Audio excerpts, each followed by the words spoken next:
This is what we've been doing with the steps. To make it as simple as possible, create a landing. This is at the bottom, right there on the left. And then wherever I want to step, I just place a log there. I set it where I want it. I bang 2 dowels into the ground, set the log on those dowels. Once that log's there, then I drag the dirt above it onto the log, flatten it out, bang, set another step right there, and continue the process. And I just wanted to show you. And this step's a little strange right here because I wanted to incorporate that rock into our step, because we've been stepping on that rock every single time we came down these stairs. So I wanted to use the rock.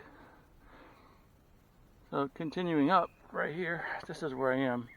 I just placed this log, put it on there, and then I said, okay, one another step right there. And I haven't done anything after this point. So I placed this log here. And I'm going to try to set up the camera to show you what I'm doing. I'll just do it right now real quick, and then I'll try to set it up. You can watch. So I'm just taking a hoe, and I'm notching out right there, and I'm just trying to pull all this dirt down into this little section. That's all I'm doing. And I want to make that, when someone steps off the step here, flat. Right there.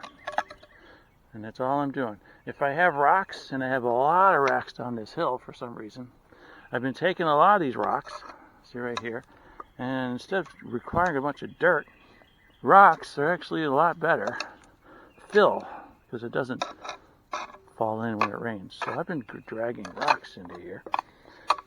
They don't stand out above the hill. So like this rock, I'm probably going to pick up that rock right there. And so we've just been filling in. That's all I've been doing. So I'm going to set this up here and see if we can continue along. And I can show you a step made.